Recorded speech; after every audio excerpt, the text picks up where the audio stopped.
Hello and welcome. I'm Annette Reeder from thebiblicalnutritionist.com, and today it's all about making challah bread. In fact, I have such a special gift for you. We have put together a whole collection of challah bread recipes, and they're in this free download challah recipes, and I'm going to put a link to it down below. You can grab all of these recipes. They are so delicious. It's just such a special moment when God has called us together to come together at the table with our family, with our friends, whoever you can join together with, and once a week to celebrate the Sabbath.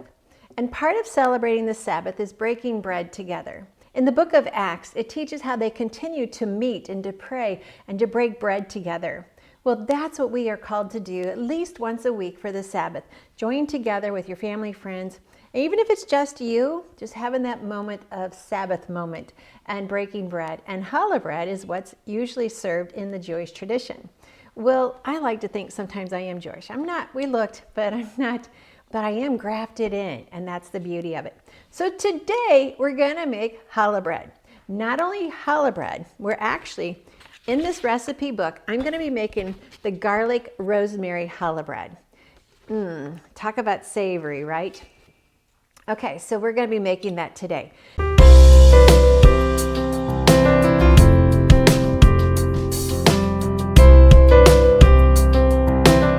Now, before I get started, thank you for letting me share with you God's recipe for excellent health. And that always includes understanding that God loves you and He created you male and female. He made you exactly how you are for a purpose, and He wants to share with you what that purpose is all about. And He wants to have a personal relationship with you. Now, it's time for challah bread baking. Now, to make your challah bread recipe, we're going to start by taking 1 cup of water. Now, if you look at my water, you're like, Annette, you got really dirty water. I do, because since this is a savory bread, I'm actually using some broth. It can be any broth that you've made or purchased. If you buy it, it needs to be organic. And I want it to be warm. So I don't know how good your video is, but there's a little bit of warmth coming up from the bowl. So we're gonna take this 1 cup of warm liquid. We're gonna add to it our 2 1/4 teaspoons of yeast. And you always wanna use the professional brand of yeast, not those little single packets, because they don't work as well. You want that 1 pound package that comes like in a vacuum sealed foil container. Typically Sam's, Costco, they always have it. Now, to this, we're going to add our 2 tablespoons of sucanat. Now, sucanat, I talk about this a lot in my cookbooks, the Healthy Treasures cookbook and the Satisfied Baking with Whole Grains cookbook, because we need a good pure sweetener and not that white sugar that is white cane sugar. Okay, what I'm going to do now is just go ahead and turn this on. There we go. And now I'm going to put the lid on, and we're just going to let this sit for about 15 minutes so that yeast can start getting bubbly. We call this the sponging method. So we're going to let that sit and nice and warm, and then we'll go on and start mixing our other ingredients. Now we're going to go ahead and add in more ingredients. We're going to add in 1 tablespoon of honey. We're going to add in 3 eggs and our olive oil. So 1/4 a cup of olive oil. And we're just going to blend this in. All right, you always want to put the splash ring on. I have taught many classes without the splash ring on, and some of them were large classes.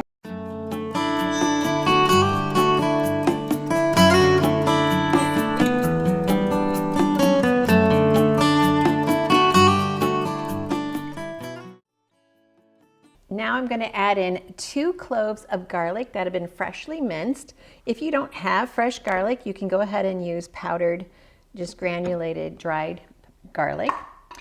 And I'm going to add in 2 tablespoons of gluten.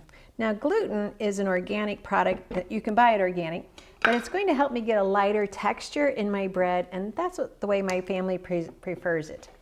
Now I'm going to add in the flour. So I have freshly milled a mixture of spelt and kamut, and I like that blend because it's just so delicious. I don't want to tap down my measuring cup. I just want to scrape off the top. because if I tap it down, I'm going to get more flour than what I should have. And in Europe, they do more of a weight, which means it's a lot more accurate. But in America, we do things our own way, not always as accurate. So there's 2 cups. Let me go ahead and blend that. So yes, I love the spelt and the kamut flavor. It's just so good, and it just makes a lighter flavor as well.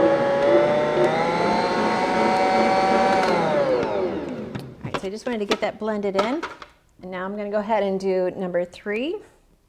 Our goal is 4 cups, but my obvious goal is I want the dough to pull away from the sides of the bowl. So let me go ahead and turn that on.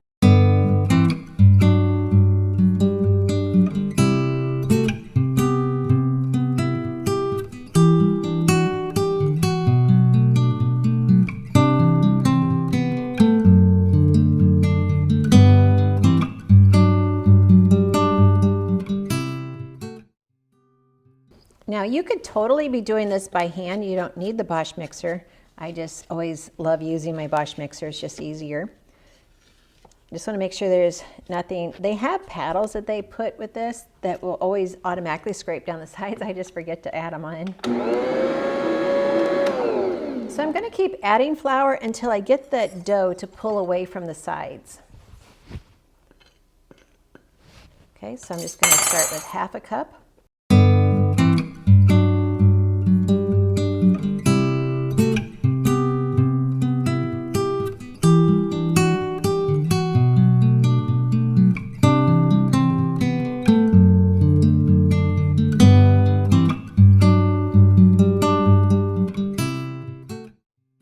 Now we can see that the dough is starting to pull away from the sides, and so I'm going to go ahead and let it knead in the Bosch bowl for 5 minutes.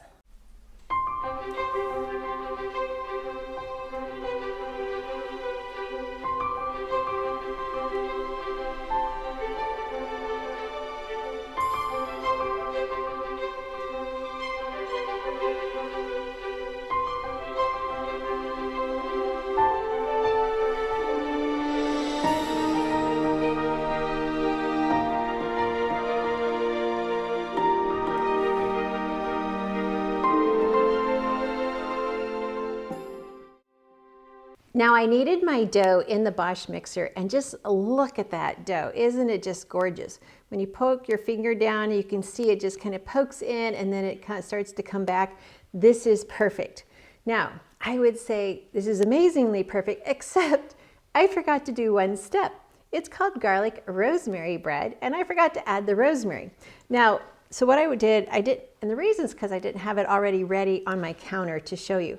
So I'm just going to kind of just do, and I have a little bit of flour on my counter. I was going to show you that you can do this kneading outside of the Bosch mixer just on your own counter. And maybe it's a time, as I share with you in my other challah bread recipe and in my Satisfied Baking with Whole Grains, that you can use this time just to pray for your family. And so what I'm going to do is just do a little bit of slight kneading and knead in this rosemary, since I forgot to add it earlier. And as it bakes, the flavor will definitely be permeated throughout the whole loaf of bread. So yes, I'm the forgetful cook sometimes, and that's okay because it always tastes good. So here I have my loaf of bread. I could have left it in the Bosch mixer, but not all of you have a Bosch mixer, so I just wanted to kind of set it here on my wood board. I'm just going to put a little bit of flour on it, and then I'm going to cover it with a bowl so that the temperature of that bread stays in this container, and I want it to rise. I'm going to let this rise for about 1.5 hours, and what you might want to do also is spray or put a little bit of olive oil inside this bowl, so when it does rise and stick to it, it'll just come right off. So we're going to let this rise, and then we'll come back and do the next step. Well, now that our bread has risen, would you say that's active yeast? I certainly would. That just looks so good. It is so perfect. I'm going to take my dough scraper. What I'm going to do is just cut down the middle, and I'm going to divide this into 2 because we're going to make 2 loaves of bread. And I'm just going to save one of them, and I always hate it when it kind of deflates a little bit, but that's okay. I'll just set it over here on our pan. then I'm going to take the other loaf,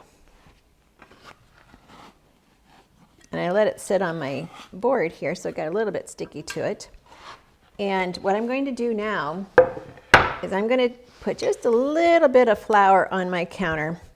If you're afraid the flour is going to make your bread too dry, you could use olive oil and just kind of oil your counter instead.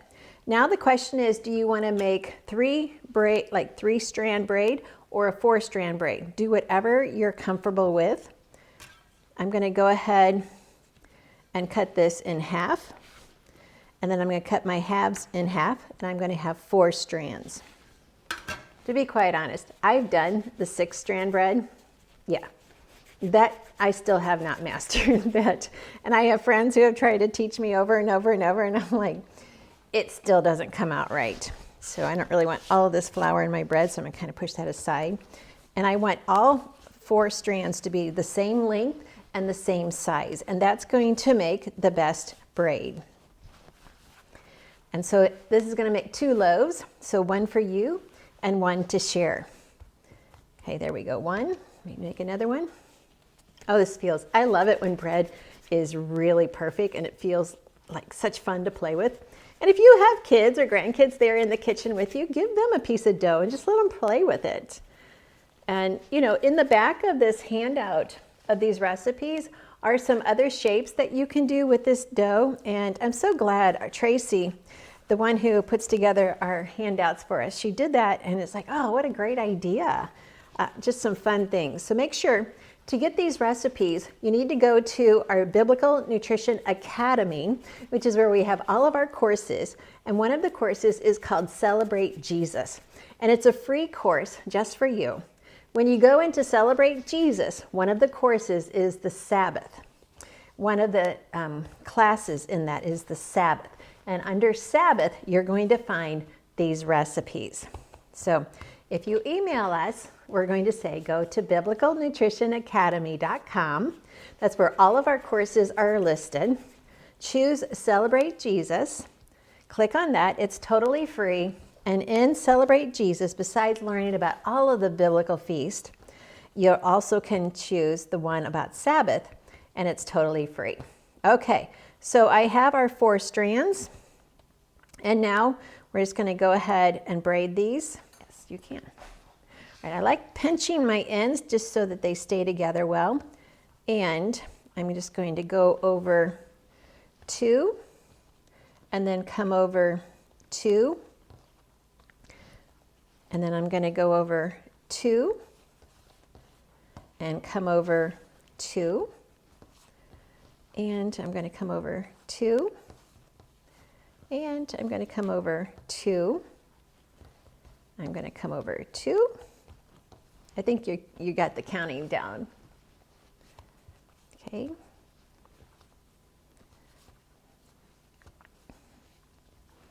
My strands weren't all exactly the same length, but I'm just going to pinch that underneath, and I'm going to kind of like bunch it up. Now what I'm going to do is put this on my baking pan, and I love, these are the USA pans. They are such a delight. Food doesn't stick to them. They have just a really good coating on them that's not toxic. It's very safe. And they're just the best pans ever. So if you do not have a set of pans that you love, then go ahead and check that out. We'll give you the Amazon link down below. We don't have any discounts or anything. We've tried getting some for you, but so far we're just happy to share that it's the brands of pans that I've always loved.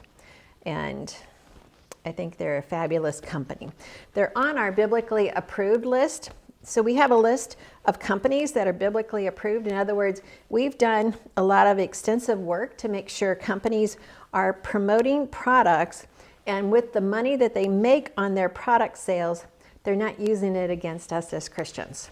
So if you want to say, hey, I wonder if this company's on the list, it's a brand new list. So if we don't have a company that you're looking for, email us and ask us, and if it's biblically approved, we'll do the research for you.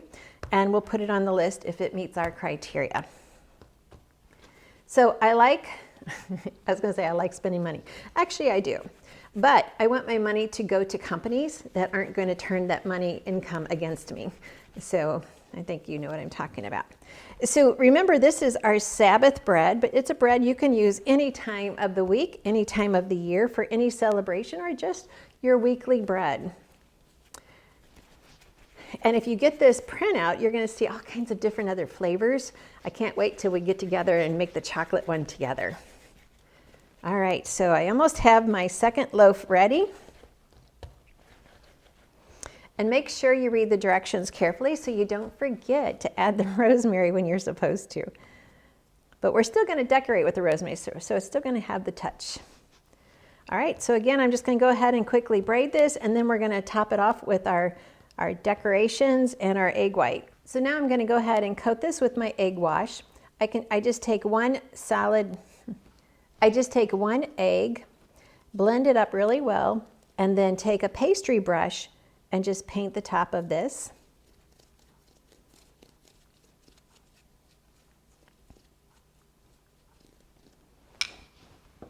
And then I'm going to take these garlic slices and just kind of stick it inside the little places where it comes together. It's going to do a couple things. It's going to roast your garlic, which is delicious in itself, and it's going to infuse a little bit more of the garlic flavor into the bread.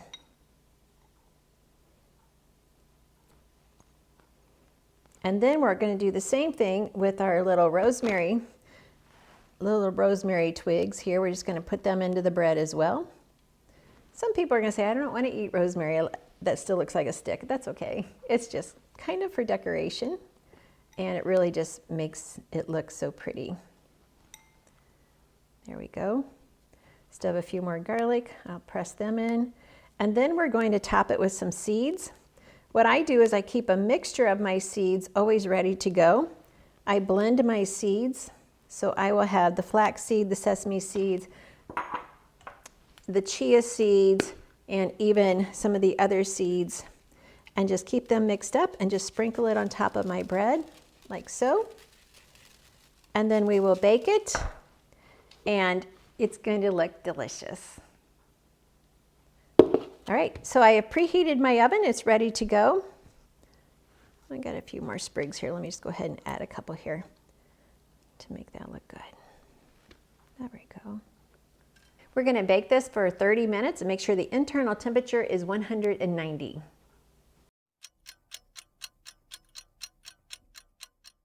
Well, our challah bread is out, and doesn't that just look delicious? And so it doesn't matter how good you are at braiding, it doesn't matter how good you are at the presentation. What matters is you care enough about your family to bake them real goodness. Delicious foods, that's real food given to us and gifted to us by a real Savior who loves us. So enjoy your challah bread. I know we're going to tonight. I can't wait. It's Friday night, so we're going to have our own little private Sabbath. And let me know, how did your challah bread come out? Did you download the recipes? Which other recipe in that packet did you try? Because these recipes are so delicious. I'm so glad our team was able to put them together. And don't forget to make this bread wholesome, to make it so it's going to bring that holistic healing in your body. You need to mill your own grain. So check out our website on the mock mill, my video on which mill is the best to buy, and then we've even increased the discount because prices are going up everywhere, and we're going to do everything we can to help you save money. Any chance we can, we're going to pass that on to you. So we've increased our discount, so you can check that out. And just enjoy your challah bread. I already have some pieces already over here cut, so we can start enjoying it right now as kind of a little teaser for what's coming this evening. So this is so soft. You're going to love it. Enjoy what God has given you. Enjoy the health that He's helping you to experience. And as your health keeps getting better and better every day, remember, God loves you with an amazing love. He's the same yesterday, today, and forever. We are the ones who seem to back off and say, no, I don't need you. He says, I'm always here. I'm waiting for you. He wants to have a personal relationship with you. And that is until He comes back. So take advantage of it now. Let Him change your life. And you're going to be so excited that you did. And until the meantime, enjoy your challah bread.